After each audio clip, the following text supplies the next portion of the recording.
Ecorama, émission spéciale présidentielle en partenariat avec l'Opinion à 3 jours du scrutin du second tour. Et au lendemain du débat de l'entre-deux tours, nous recevons aujourd'hui Marion Maréchal Le Pen. Bonjour. Bonjour. Merci d'être avec nous en direct sur Boursorama et sur l'Opinion, député Front National du Vaucluse. Pour vous interroger à mes côtés, mon confrère de l'Opinion, Cyril Lachèvre. Bonjour Cyril. Bonjour David. Bonjour.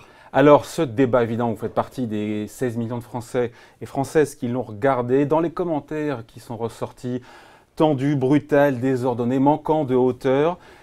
Voilà les commentaires qui viennent le plus après ce débat. Est-ce que c'est votre sentiment aussi? Est-ce que vous étiez déçu par la qualité des débats? Alors c'est vrai que ça cognait quand même.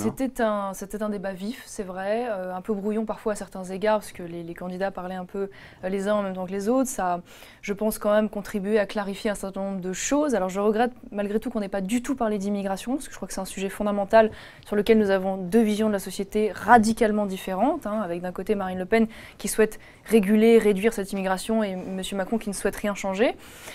C'est vrai que sur les questions économiques aussi, nous avons deux visions de la société très différentes. On va en reparler. Sur la question européenne aussi, c'est vrai, on a beaucoup parlé de l'euro, un peu moins de la question européenne dans son ensemble, parce que la question de l'Union européenne, ce n'est pas que la question de la monnaie, c'est aussi la question de notre souveraineté législative, de notre souveraineté territoriale. Et donc, c'est vrai que c'est un peu dommage qu'on se soit uniquement focalisé là-dessus. Débat vif, mais c'est un euphémisme. Débat vif, c'était plus que vif, c'était virulent, c'était agressif. Enfin, je crois osons les mots. La différence quand même dans les attaques, c'est que je crois que Marine Le Pen a fait des attaques notamment sur son bilan, sur des décisions politiques. On en reparlera, SFR, Alstom, tandis que M. Macron s'est parfois contenté d'attaques un peu faciles. J'ai revu les vieux poncifs ressortir du type xénophobie, guerre civile, voilà, donc des attaques un peu moralisantes, dont je ne suis pas sûre que les faits soient extrêmement efficaces. Justement, on reste pour l'instant sur la forme, et on arrivera après sur le fond, de la prestation de l'un et de l'autre. Donc d'abord, on va commencer par Emmanuel Macron. Qu'est-ce que vous en avez pensé? Est-ce que vous croyez qu'il a la stature d'un président de la République? Oui, alors, oui, non, j'ai pas le sentiment qu'il ait la stature d'un président de la République. Après, c'est vrai que M. Macron est quelqu'un qui est un produit marketing. Donc dans ce marketing, dans cette communication électorale, il prend soin d'essayer d'être le moins clivant possible, le plus flou possible, de ne pas se positionner sur les sujets dont il pourrait imaginer qu'il entre en contradiction avec les aspirations des Français. Il est de ce point de vue-là forcément assez peu clivant. Voilà, je crois que Marine Le Pen, elle a eu le courage d'aller sur des sujets qui sont, c'est vrai, plus clivants, plus décisifs. La question du terrorisme, elle est allée beaucoup plus loin, par exemple.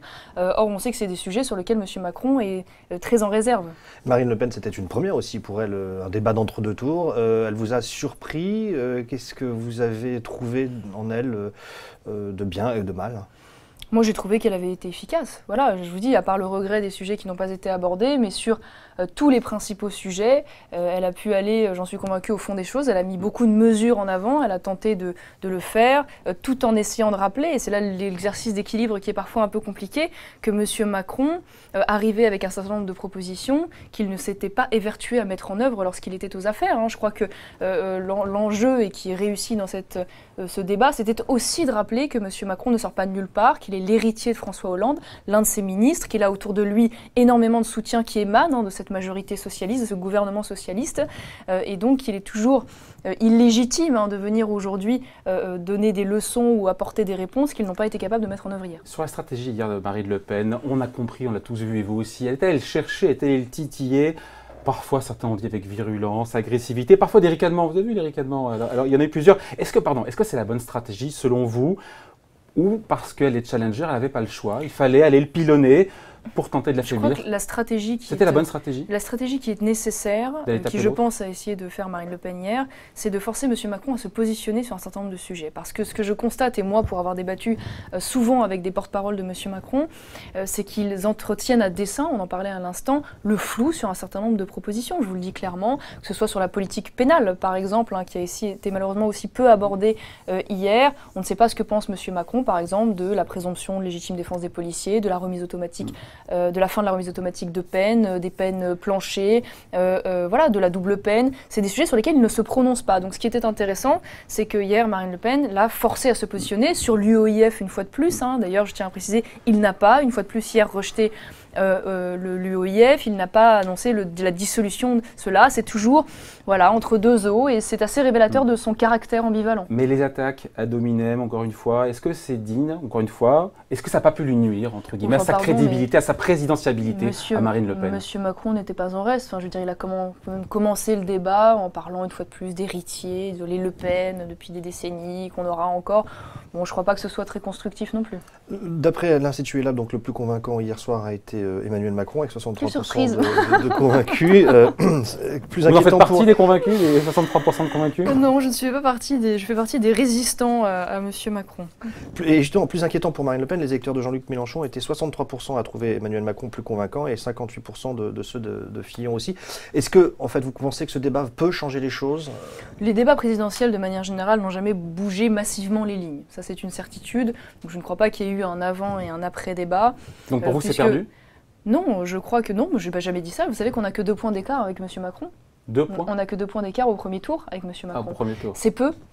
C'est peu, et à partir du moment où nous avons de notre côté une vraie dynamique, c'est-à-dire qu'il y a eu ce ralliement de Nicolas Dupont-Aignan, d'autres figures d'ailleurs comme Marie-France Garot, comme M. Brigelli qui est une référence en matière d'éducation, je pense que ça participe de l'idée qu'aujourd'hui, bien au-delà d'ailleurs de M. Dupont-Aignan, nous sommes capables de mettre en place une alliance de gouvernement, de laisser la place aussi à d'autres formations que les nôtres, d'autres élus que les nôtres, et je pense que ce message peut être entendu notamment par les déçus des Républicains qui à travers cela peuvent se dire, bah oui c'est vrai, peut-être que dans cette grande alliance des patriotes, nous aussi, nos élus, notre parcours, notre histoire peut avoir droit de cité. Vous visez Laurent Wauquiez, par exemple, parmi les déçus des Républicains? Je vise tous les élus républicains qui pourraient être compatibles avec nous sur l'essentiel. Voilà, et il y en a au niveau local, beaucoup d'ailleurs. Il y a eu de vraies fractures au niveau local chez les Républicains entre ceux qui ont appelé à voter M. Macron et dans ceux les grandes qui... figures de la droite. Et dans les grandes figures, il y en a également. Enfin, je veux dire, elles sont connues, j'en ai déjà cité. Il y avait des gens comme M. Guénaud, M. Millard, M. Poisson. M. Guénaud qui a envie de se retirer de la vie politique, il a dit. Hein. Comment? Il a envie de se retirer de la vie politique. Oui, j'ai vu aussi que M. Lelouch avait quitté la vie politique suite aux déclarations de M. Fillon. C'est un peu malheureux parce que ça fait partie, c'est vrai aussi, des élus qui avaient des bases essentielles en commun avec nous, qui fait partie de bons élus.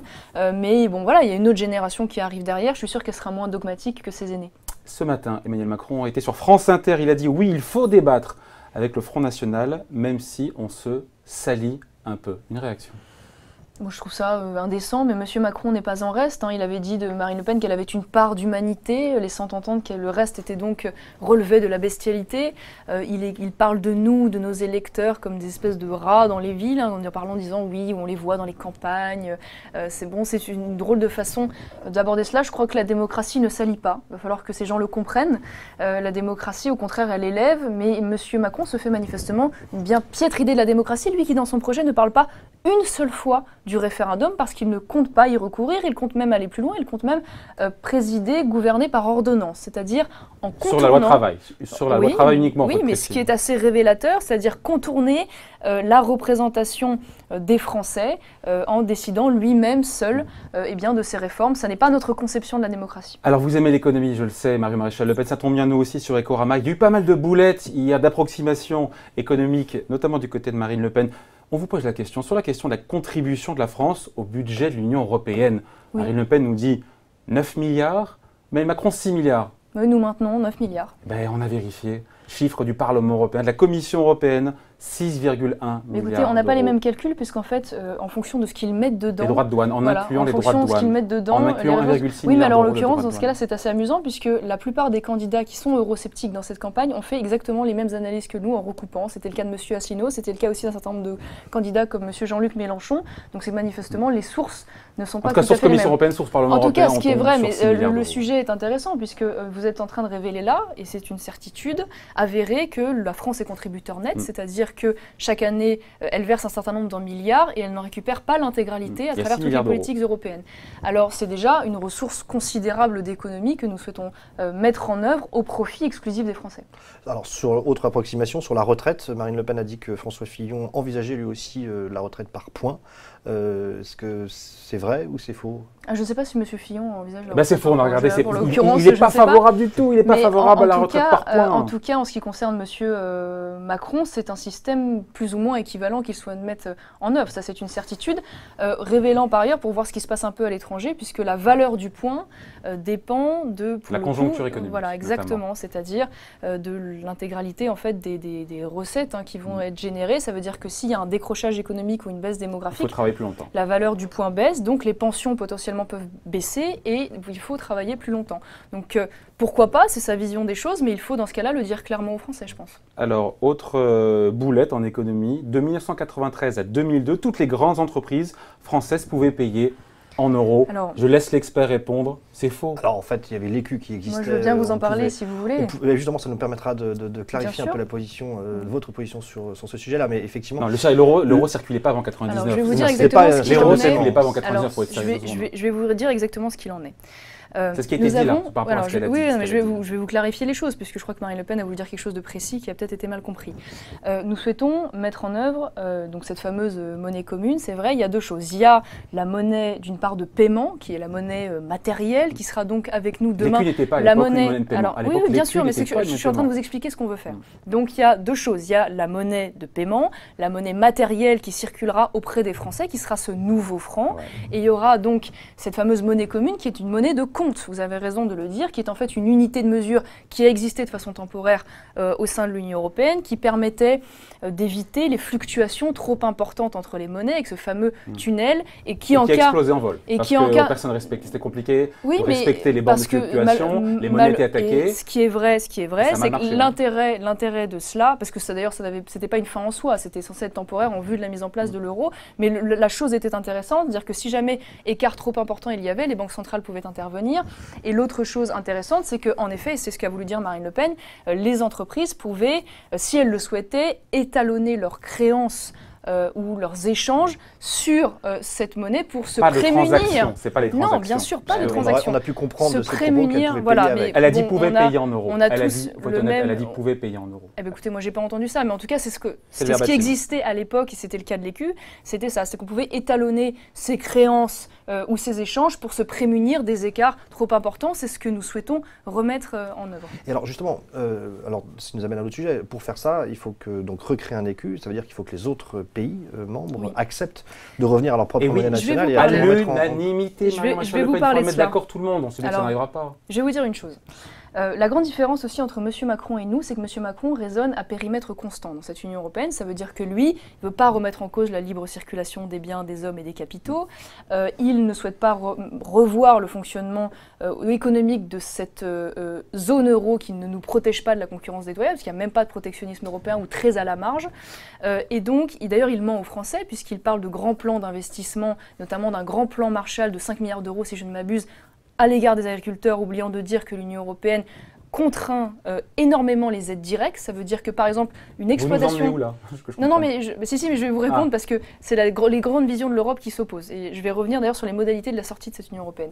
Et par exemple, c'est pour vous dire qu'il y a quand même des mensonges dans ce projet, l'Union européenne interdit que l'on puisse aider de plus de 15 000 € sur 3 ans une exploitation agricole. Donc quand on promet des grands investissements, des aides directes, des subventions dans tous les sens, on ment. Ce qui est certain, c'est que pour réformer aujourd'hui l'Union européenne, vous avez raison de le dire, substantiellement, j'entends, il faut l'unanimité des pays membres. Donc autant dire... Pour avoir cette monnaie commune que souhaite Marine Le Pen, il faut l'unanimité. Qu'est-ce qu'on va faire? C'est très simple, on va reprendre exactement ce qu'a fait le Royaume-Uni. C'est pas plus compliqué que ça. C'est-à-dire que M. Cameron, à l'époque, est allé devant l'Union européenne, a demandé des dérogations. Voilà, des dérogations au droit européen, en particulier sur les questions des travailleurs étrangers dans son pays. Il a obtenu des petites choses, de mémoire. Il a obtenu des petites choses. La différence entre eux et nous, il faut le rappeler quand même, c'est que le Royaume-Uni n'était pas dans l'espace Schengen et n'était pas dans la zone euro. Ça fait donc partie, nous, des choses que nous voulons ajouter à ces négociations. Et comme le Royaume-Uni, à l'issue de ces négociations, nous reviendrons devant le peuple français, voilà, pour savoir s'ils se satisfont de ce que nous avons obtenu ou s'ils veulent aller encore plus loin. J'en finis juste là-dessus très rapidement parce que c'est important. Ça nous permettra, si vous voulez, non seulement de retrouver des marges de manœuvre en matière économique, mais aussi sur les questions de migration, parce qu'il faut savoir que le droit des étrangers, par exemple en France, est aujourd'hui totalement tributaire du droit européen. C'est le vrai, par exemple, sur la directive Retour de 2008, qui a dépénalisé, par exemple, entre autres choses, mais dépénalisé l'entrée et le séjour irrégulier des clandestins. Oui, mais si les autres, nos partenaires refusent de rejoindre ce futur écu, ce panier de devises, on sera seul avec notre franc, nouveau franc et notre écu, et donc finalement ça aboutira à avoir deux monnaies. Oui, sauf que... Il n'y a pas beaucoup d'États dans le monde qui l'ont, et ceux qui l'ont... Quels sont les États dans le monde qui ont deux monnaies en parallèle? On pose la question. Je vais vous dire. Le Pen. Quels sont les pays dans le monde qui ont deux monnaies? Mais il n'y a pas deux monnaies en circulation, on en revient toujours à la même chose, on est d'accord. Hein. C'est pas deux monnaies matérielles en circulation. Au quotidien, il y aura un nouveau franc. Je vais vous dire, mais si la monnaie de compte ne peut pas être mise en œuvre, tant pis, nous ferons avec notre monnaie matérielle. Donc on revient au plan numéro 1, sorti plus récemment. On reviendra avec une monnaie. C'est l'idéal, c'est d'avoir en plus une monnaie de compte qui facilite cela. Mais je vais vous dire, aujourd'hui, la réalité, c'est que même l'Union européenne est en train de se rendre compte de la défaillance de cette monnaie, à tel point qu'ils sont en train, aujourd'hui, de réfléchir L'Union européenne, la zone euro.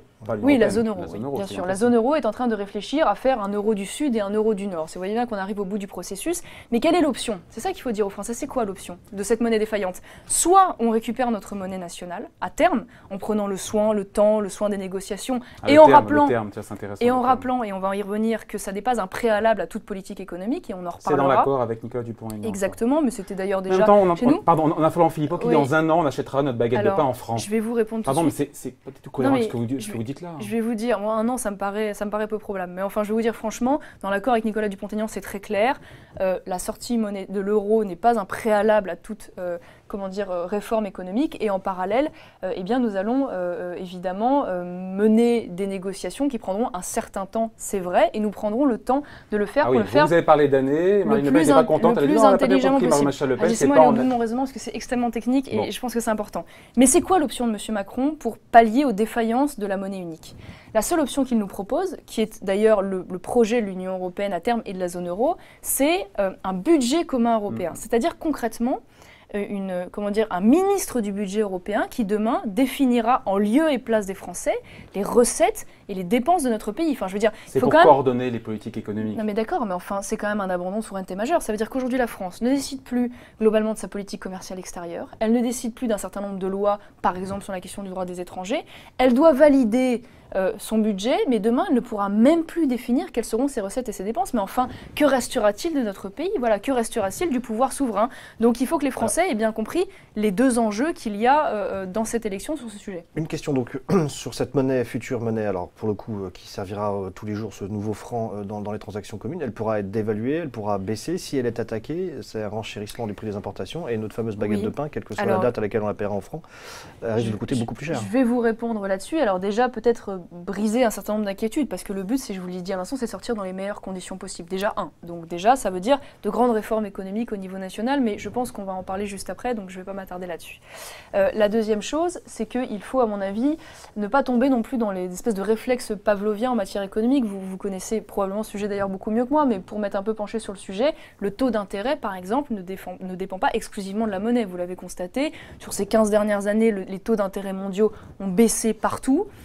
Dans la zone euro elle-même, les taux d'intérêt d'un pays à l'autre, que ce soit l'Espagne, que ce soit l'Allemagne, que ce soit l'Italie, ne sont pas les mêmes en dépit du fait qu'ils aient aujourd'hui la même monnaie. Donc ça n'est pas, je veux dire, ce qui... Ils ne sont pas les mêmes et ils convergent. Voilà. Oui, ils convergent, mais ça n'est quand même pas les mêmes. Et ce qui fait que la question monétaire n'est pas décisive. Ce qui est plus ou moins décisif, c'est quand même l'état global du pays. C'est-à-dire que si on recrée une dynamique économique, par le patriotisme économique, par la baisse des charges, par la baisse des impôts, il est évident que nos créanciers vont avoir envie de continuer à nous prêter, à investir dans un pays qui se porte mieux économiquement, et ça, on va y revenir.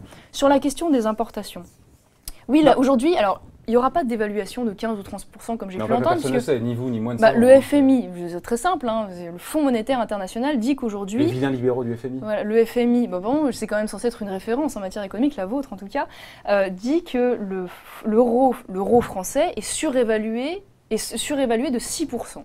Donc la dévaluation ne sera pas... Par rapport à quoi ? Par rapport à en fait. Par rapport à quoi? Oui, mais par rapport, par rapport à l'euro, par rapport au taux de change actuel de l'euro. Ça veut dire que aujourd'hui, nous avons un écart de compétitivité énorme avec l'Allemagne, puisque l'euro allemand est sous-évalué de 20% par rapport à la valeur réelle que devrait être sa monnaie. et l'euro-franc est surévalué de 6% par rapport à ce que devrait être la valeur. Tout ce qu'on va importer d'Allemagne coûtera 20% plus Eh bien, je vais vous répondre là-dessus. Donc déjà, la dévaluation ne sera pas monstrueuse, loin s'en faut. Alors quel intérêt de le faire dans ces cas pour les de moins de 10%. Mais quel intérêt s'il n'y a pas d'évaluation? Parce que si, il y aura une évaluation qui donnera, ou non, pas très forte, qui jouera du coup à la marge sur les importations, parce qu'il y a aussi des importations de matières premières. Et vous le savez, dans le prix final d'un produit, les matières premières ne sont pas décisives sur l'intégralité du prix. Impact mineur sur les imports, impact majeur sur les exports? Alors, attendez, non, je vais vous répondre, parce que la question de la compétitivité, c'est encore un autre sujet. Et alors là-dessus, il y a aussi des moyens de limiter l'impact, parce que c'est vrai qu'il y aura peut-être un petit surenrichissement des importations, mais il y a aussi des moyens de casser un peu cela, notamment sur le prix du pétrole, par exemple, puisque vous savez que je crois que c'est 60% aujourd'hui du prix du pétrole relève de taxes, et donc l'État peut jouer et modérer ça fait des recettes en moins, cet impact. Oui, mais on a aussi des recettes en plus par d'autres biais, on en a parlé aussi sur la question de l'Union européenne. Et donc, on peut jouer là-dessus, mais il faut aussi parler des bénéfices. Ça veut dire que les bénéfices, on le disait à l'instant, c'est plus de compétitivité, forcément, même si ça n'empêche pas par ailleurs de poser aussi la question de la fiscalité française, ça n'est pas incompatible, et c'est plus de liberté politique. Pourquoi? Je finis juste là-dessus, et après je vous laisse me poser d'autres questions. La question de l'euro, c'est pas qu'une question économique. C'est aussi une question de liberté politique. Parce que si demain, nous prenons, c'est ce qui est arrivé à la Grèce, si demain nous prenons une décision qui déplaît à l'Union européenne, eh bien nous prenons le risque de souffrir d'un chantage politique, puisqu'ils ont les moyens de nous couper les liquidités. Et c'est le chantage qu'ils ont exercé avec Je voulais revenir sur la question des taux d'intérêt. L'économiste Jacques Sapir, qui est partisan de la sortie de l'euro, et donc qui partage vos idées, écrivait sur son blog, et on le recevait aussi, David le recevait ici il y a quelques temps, qu'en cas de victoire de Marine Le Pen, il faut s'attendre à une envolée des taux d'intérêt et de transferts massifs de capitaux. Comment on fait concrètement si Marine Le Pen est élue? Non, je crois. Pourtant, il est pour la sortie de l'euro, oui, il est souvent repris chez vous. Vous connaissez Jacques Sapir? Oui, je vois très bien qui c'est. Et ben il nous dit quoi? Vous vous rendez compte? Envoler les taux d'intérêt, transfert massif de capitaux, c'est le risque de ne pas avoir accès à son argent, de perte de valeur de l'assurance vie des Français. C'est ça qui est derrière. Je veux dire, je crois très concrètement, tout dépendra de notre attitude et des messages que nous allons envoyer dès notre arrivée aux affaires. Si, dès que nous arrivons aux affaires, nous prenons l'engagement immédiat, dans les mois qui viennent, de baisser l'impôt sur les sociétés par la création d'une nouvelle tranche intermédiaire, de baisser les charges... oui, voilà, exactement, entre le 3,3 et le taux réduit de 15. Si nous prenons l'engagement de faire en sorte d'une baisse généralisée de charges par la transformation de dispositifs d'aide comme le CICE qui nous a coûté 48 milliards d'euros depuis 2013 au bénéfice de l'ensemble des entreprises. Alors qu'aujourd'hui, le CICE, vous le savez, bénéficie majoritairement aux ETI et aux grands groupes. Et d'ailleurs, il faut le savoir, il y a aujourd'hui en France 6000 dispositifs d'aide aux entreprises qui nous coûtent 110 milliards d'euros par an. Donc il y a des vraies capacités aujourd'hui de l'État de réinvestir ces niches, en fait, ces aides au bénéfice d'une baisse généralisée. Si nous lissons les effets de seuil, si nous faisons une grande réforme syndicale pour que les syndicats soient moins coûteux, plus représentatifs, si nous faisons une simplification administrative, tous ces signaux seront entendus. Voilà, j'en suis convaincue, et rassureront sur notre capacité en fait à réoxygéner l'économie. C'est intéressant ce mot de rassurer, parce qu'au final, ce qu'on voit comme depuis quelques jours, c'est comme un gros flottement sur l'euro, et c'est intéressant d'en parler avec vous, parce que il y a le plan A qui est donc, si j'ai bien compris, monnaie nationale avec monnaie commune. Si on réussit à mettre tout le monde d'accord, ce qui est peu probable, donc on revient au plan numéro 1 uniquement de la monnaie nationale, la sortie de l'euro. Et après, il y a le calendrier, encore une fois, Marine Le Pen en début de semaine sur Europe 1. Ça se fera avant la fin de mon quinquennat, et Florent Philippot, en même temps, sur France Inter, qui dit dans un an, on achète la baguette de pain en francs. Vous comprenez que c'est anxiogène pour les Français, notamment à droite. Je vais m'en tenir. Qu'est-ce qui va se passer? À quel horizon? Deux choses très importantes, et je vais m'en tenir à ce qui a été dit par Marine Le Pen. Je pense que c'est elle la plus légitime. Deux choses. Marine Le Pen a dit très clairement, déjà que sur la question de l'euro, rien ne se ferait sans les Français. Ça veut dire que tous les Français, quel que soit leur vote à ces élections, auront la capacité de se prononcer par référendum. Je crois que déjà c'est fondamental de les rassurer là-dessus. La deuxième chose, c'est que Marine Le Pen a dit qu'elle attendrait les élections allemandes et les élections italiennes en 2018. Voilà, dans l'espoir de voir émerger, espoir d'ailleurs très probable, de voir émerger des forces alliées, entre guillemets, dans ces pays pour pouvoir avoir un poids supplémentaire dans les négociations, et qu'à l'issue de cela, elle ferait des négociations, elle prendrait le temps de les faire, ça peut être 6 mois, ça peut être un peu plus comme elle l'a dit, et ensuite il y a le référendum. Donc vraisemblablement... Donc c'est quand alors? On sait pas, donc vraisemblablement, l'aboutissement, si vous voulez, de ce processus prendra plusieurs mois, oui, plusieurs mois. Et si jamais les Français, parce que ça c'est du droit juridique européen, si jamais les Français mécontents ou insatisfaits de ces négociations décident de faire comme le Royaume-Uni, C'est-à-dire on sort... c'est autre chose, il y a pas ils non, ne vont pas récupérer une monnaie nationale, non, ils mais ne là, sont pas dans l'euro. D'accord, mais je vous réponds, si les Français décident à l'issue des négociations par référendum de dire on n'est pas satisfait, on veut aller plus loin, on veut sortir de l'Union européenne, là, il y a pour le coup un délai prévu par les traités de 2 ans qui permet de mettre en place les nouveaux accords commerciaux qui vont régir nos liens avec les différents pays. Avant de clore le sujet, ça veut dire que tant qu'on est encore en zone euro, tant qu'on est dans l'Union européenne, vous ne pourrez pas appliquer votre programme. Elle l'a dit, Marine Le Pen, en mois de mars. Il faut sortir pour que je puisse appliquer 70% de mon programme. Il n'y a pas que la question de l'euro. C'est la question de l'Union l'Europe. européenne. Ça veut dire que non, mais la taxe de 3% sur les importations, la taxe sur les salariés étrangers, tout ça ne pourra pas être mis en œuvre. Ça veut dire que vous serez paralysé dans l'attente de sortir de l'Union européenne et de la zone euro. Vous serez paralysé dans votre action. Je vais vous dire, on sera paralysé. C'est ça, la réalité. Oui et non, parce que je dois dire que la France s'évertue quand même à être particulièrement bonne élève auprès de l'Union européenne. Je vous donne un exemple tout bête, dont j'ai parlé d'ailleurs au moment de l'affaire Whirlpool avec la Pologne, qui est assez amusant, puisque l'usine française délocalise en Pologne, bien qu'elle soit d'ailleurs rentable. Et dans le même temps, il y a quelques mois de cela, la Pologne a rompu un contrat avec Airbus, un contrat qui était la commande d'une 50aine d'hélicoptères, dans le cadre d'ailleurs du respect des marchés publics européens. Et quand le nouveau gouvernement polonais est arrivé aux affaires, il a rompu ce contrat en totale violation du droit européen et il a décidé d'accorder cette commande d'hélicoptères à une entreprise américaine qui va produire ces hélicoptères en Pologne. C'est un représailles de la politique, notamment française. Non mais d'accord, mais donc c'est bien la démonstration, si vous voulez quand même, que quand on décide d'engager un bras de fer avec l'Union européenne, quand on décide de défendre ses emplois, de faire du protectionnisme, on peut le faire. Voilà. Et moi, là, je suis convaincue que la France, avec le poids politique, diplomatique, économique qu'elle représente dans l'Union européenne, peut avoir les mains libres si elle s'en donne les moyens. Alors, on voit Marine Le Pen, c'était sur Europe 1, mais là, c'était pour le coup hier soir, lors du débat. Elle a été prise en flagrant délit de menterie sur son retour à la retraite à 60 ans. Quand on regarde les images, c'est vrai, on a vérifié, on va aller voir. Le 11 avril, elle nous a dit quoi sur sa chaîne YouTube, Marine Le Pen? Le 11 avril, l'émission s'appelle « Mes mesures immédiates », que le retour de la retraite à 60 ans se ferait sous 2 mois après son élection. Elle a précisé il y a quelques jours sur LCI, là encore une fois, image qu'on va voir, que la retraite à 60 ans se ferait probablement à la fin du quinquennat. C'est pas un retournement de veste, là? Ah, moi, j'ai pas vu les images où elle parle de 2 mois, donc si vous me les montrez pas, je... Sur les... elles sont là, ce sont des images. Images YouTube, c'est sa chaîne. Je demande qu'à vous croire, mais en l'occurrence, c'est beaucoup plus sage, évidemment, d'imaginer qu'une telle réforme puisse prendre du temps pour plusieurs raisons. Déjà... C'est une promesse phare de son programme, vous vous rendez compte que c'est sérieux de se renier comme ça quelques jours avant le second tour? J'ai pas vu ces images, mais ce qui est certain, c'est que, en l'occurrence, il faudra, oui, plusieurs mois, ça m'apparaît évident, pour la simple et bonne raison qu'en parallèle de cela, Marine Le Pen l'a dit d'ailleurs, elle souhaitait mettre sur la table la question aussi des régimes spéciaux, de leur continuité, de leur bien fondé, de leur financement, des avantages qu'ils peuvent continuer d'accorder en dépit de l'évolution de certains métiers. Et donc ça va nécessairement prendre du temps. Il y a aussi la volonté de réduire les écarts. Oui, mais 2 mois à la fin du quinquennat, vous voyez bien le public et le privé. Oui, d'accord, mais je vous dis que moi j'ai pas vu ces images, donc je demande qu'à vous croire. Mais en l'occurrence, ça circule en boucle sur le web et on les voit là. Qu'importe, j'ai envie de vous dire, de toute façon, il est évident que ça prendra plus de temps que cela, parce qu'il va falloir aussi réduire les écarts entre le public et le privé, notamment par exemple sur le calcul des pensions de retraite, puisqu'il y a un écart considérable entre le public et le privé de ce point de vue-là.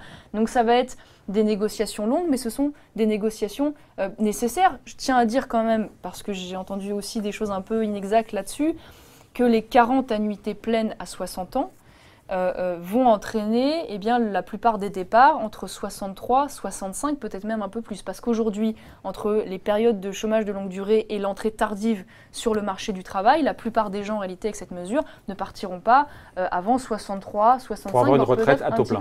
Pour avoir une retraite à taux plein, bien sûr. Sauf que pour équilibrer le régime, il faut plutôt viser des annuités, 42 ans d'annuité, c'était un peu le... Sauf si vous remettez à plat les régimes spéciaux, sauf si vous recalculez le système des calculs de pension de retraite, et sauf si vous faites aussi en parallèle une politique de relance économique qui va mettre fin à ce chômage de masse, notamment par des mesures que nous sommes les seuls à proposer. Je vous parlais tout à l'heure du protectionnisme ou du patriotisme. Je veux dire, c'est très concret. Ça veut dire faire en sorte que des entreprises françaises soient prioritaires dans les marchés publics. Ça veut dire faire en sorte... Quand on est dans l'Union européenne, on ne peut pas le mettre en place. De mettre des taxes anti-dumping. C'est pour ça que la question de l'Union européenne est fondamentale. Des taxes anti-dumping, par exemple, sur l'importation, qui pourraient frapper typiquement les entreprises qui délocalisent et qui décident ensuite de réimporter ces produits en France France pour favoriser l'emploi français. Mais il y a beaucoup de réformes, propositions de relance dans votre cas. Effectivement, la réforme des retraites à court terme, en tout cas, rabaisser en quelque sorte l'âge de départ, ça va coûter de l'argent. Et alors, ce qui est un paradoxe dans votre programme, c'est que vous affranchissez totalement des règles de déficit européennes, c'est-à-dire que vous n'êtes pas contraint par les 3% parce que vous voulez quitter l'Europe.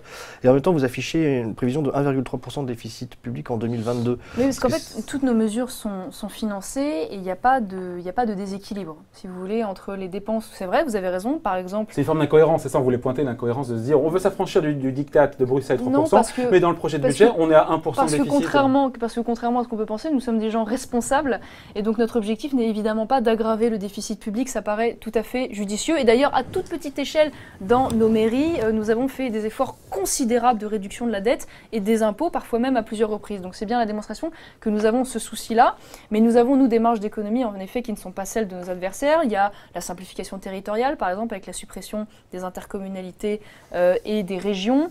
Il y a, c'est vrai, la question de l'Union européenne, il y a la question de l'immigration aussi. On a chiffré cela à près de 15 milliards d'euros par an, puisque entre les questions de la santé, du logement, de l'éducation, et avec la priorité nationale que nous souhaitons mettre en œuvre, il y a des marges d'économie aussi qui sont très importantes. Rien que l'AME, rien que l'aide médicale d'État, c'est près d'1 milliard d'euros par an, vous imaginez, sauf que des aides médicales d'État, des dispositifs de ce type-là, il y en a beaucoup en France. Bon, il nous reste quelques minutes, Marie-Maréchale Le Pen. Un mot des sondages, on est à 3 jours du second tour. Aucun sondage ne donne Marine Le Pen gagnante. Il y a 20 points d'écart entre Marine Le Pen. Si non, sur le message de Marine Le Pen et Emmanuel Macron. L'issue la plus probable pour Marine Le Pen, c'est la défaite.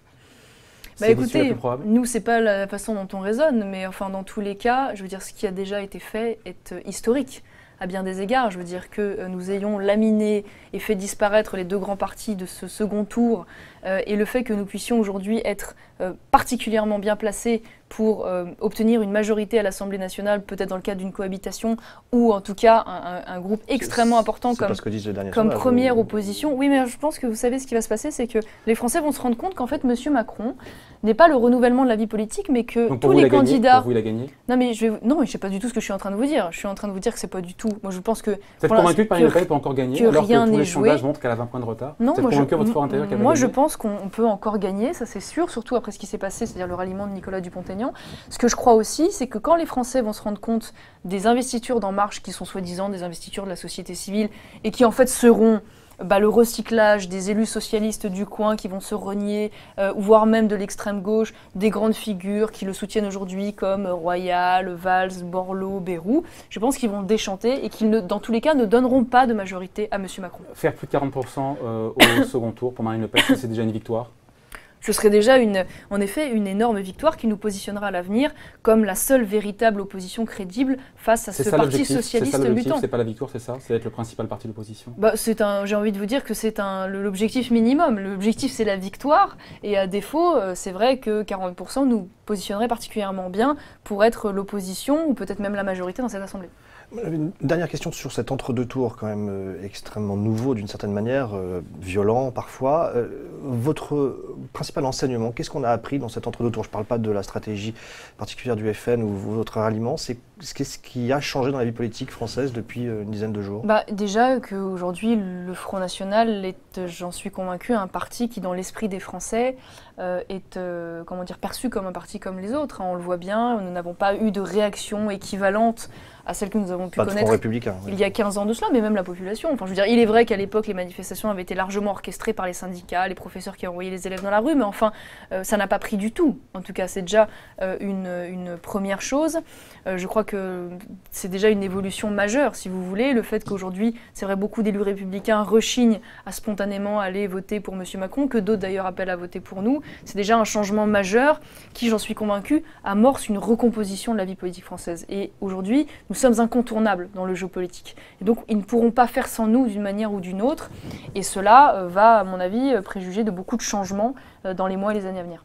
Si Marine Le Pen était élue, vous ne seriez pas ministre, c'est ce qu'elle a dit. Oui. Vous êtes déçu, c'est injuste ou ça peut encore changer? Non, je ne suis pas du tout déçue parce que j'ai toujours dit que je ne postulais pas à un poste de ministre. Je crois que Marine Le Pen a voulu se prémunir de l'accusation de népotisme, tout simplement, puisque autant j'ai ma légitimité d'élu par la souveraineté nationale, autant le ministre est nommé, et donc elle ne voulait pas prêter le flanc à cela, je le conçois parfaitement. Je serai là où on aura besoin de moi. Bon, vous comptez rempiler, vous, à l'Assemblée, c'est sûr, maintenant c'est définitif, vous Je avez réfléchi. repars Si vous êtes en réélu, Vaucluse. évidemment, mais vous comptez mais je n'ai pas briguer votre siège de nouveau, votre succession dans le Vaucluse? abandonné l'idée d'arrêter la politique. J'ai toujours dit, je m'y tiendrai, que je ferai autre chose, mais je souhaite le faire le moment le plus opportun. Voilà, pour ne pas nuire ni à mon mouvement, ni au combat national plus largement, en fait. Bon, voilà. Merci Cyril. Merci à vous. Et puis merci Marie-Maréchal Le Pen, députée Front National du Vaucluse, d'avoir été notre invitée en direct sur Boursorama et sur l'Opinion. Interview retrouvée dès demain dans votre quotidien, dans l'Opinion. Merci. Merci.